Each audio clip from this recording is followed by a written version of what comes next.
15運會同埋殘特奧會吉祥物喜洋洋同樂融融可愛無比，深受小朋友喜愛。以其造型創作嘅周邊商品喺內地更加掀起搶購潮。充滿澳門特色嘅全運會周邊商品只會喺澳門官方特許商品店有售，更具收藏意義。負責澳門賽區特許商品設計工作嘅遇見文化商務總監許美欣表示，好高興能夠同全運會結緣。因為我哋全部都係本土嘅設計師啦，咁所有嘅產品其實都係由一個即係澳門土生土長嘅人員去開發、去研發、去設計，咁所以呢一啲產品都會更加能夠代表到澳門。咁所以我哋想大家嚟買呢啲產品嘅時候，亦都可以見到澳門嘅設計嘅力量啦。我哋係有好嘅設計、好嘅產品、好嘅質量，咁令到大家可以了解到澳門無論係紀念品嘅或者產品啦，其實都有好好嘅質素咯。此外，許美欣考慮到全運會將吸引嚟自全國各地甚至外國遊客，因此佢喺產品選擇同埋設計上面亦都花咗唔少心思。咁呢一個就係美食系列嘅版本啦。咁呢一個大家如果係本地人都應該會知嘅就係沙甸魚啦。咁呢個打開啦，咁就係一個乒乓球項目嘅喜洋洋。我哋用咗主要兩個方面啦，一個就係澳門嘅世遺啦，眾所周知啦。另外一個就係澳門嘅美食嘅。咁我哋有啲系列都將澳門嘅食品去擺咗落去。眾所周知嘅葡撻啦。咁另外我哋自己嘅本地居民美食嘅就係沙甸魚啦。咁我哋都融入咗喺呢啲產品嘅元素裏邊嘅。咁因為所有嘅建築物你都見到係即係七彩繽紛嘅馬卡龍色啊，咁我哋亦都應用咗呢一啲顏色喺我哋嘅產品上面，令到更加多人去可以好鮮明咁樣去知道啊呢個係澳門賽區限定嘅產品，亦都知道係呢個顏色係代表呢個項目嘅，令到顏色去用顏色呢樣嘢去更加吸引佢哋眼球咯。許美欣作為設計同埋製作團隊嘅靈魂人物，土生土長嘅佢，希望喺澳門專屬嘅全運會產品中注入真正代表到澳門文化、澳門特色嘅獨有元素。首先全運會當然我哋就非常之多去應用佢嘅 IP 啦，樂融融同埋喜洋洋呢兩隻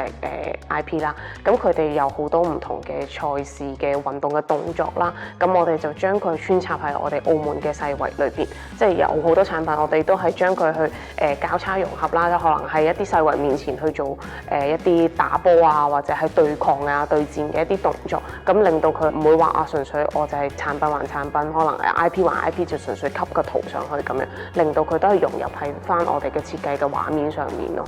對許美欣嚟講，呢次全運會澳門賽區嘅特許商品設計，唔單止係一次商業專案，更係佢同佢嘅團隊向全國展示澳門設計實力嘅大舞台。咁小朋友好中意嘅話，可能就會係呢個盲盒匙扣嘅系列啦。咁表面你睇好似係一個大三巴嘅世遺建築，咁其實打開咧就會係有晒6個項目唔同嘅 IP， 就喺度做緊一啲賽事嘅動作咁樣咯。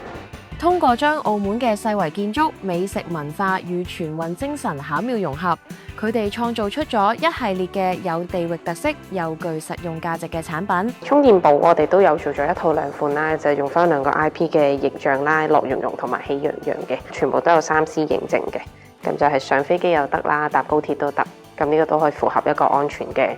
標準喺裏邊。可以見到呢度係一個手抽啦，攞起上嚟都非常之方便。咁呢一個係一個軟罐嘅吸管設計啦，咁就俾小朋友去飲水嘅。因為今次個賽事可能會吸引到好多唔同國內嘅旅客啊、海外嘅旅客，甚至本地居民去參加嘅。咁佢哋買產品嘅時候，當然唔會想帶一啲可能非常之大件、非常之笨重啦，佢哋未必擺得落個篋啊，或者好容易打爛嘅一啲產品啦。咁我哋就盡量去避免做呢一啲太過大型或者太難 carry 嘅一啲產品咯。咁所以我哋都盡量 focus 喺一啲輕巧啦、輕便啦，可以接得埋啦，或者係實用嘅嘢會比較多嘅。現時我自己最中意嘅產品，我諗應該會係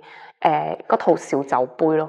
係啦，有一套小嘅酒杯，係啦。咁上面因為我哋做咗一 set 6隻杯仔，咁每一隻杯仔上面都有佢各自嘅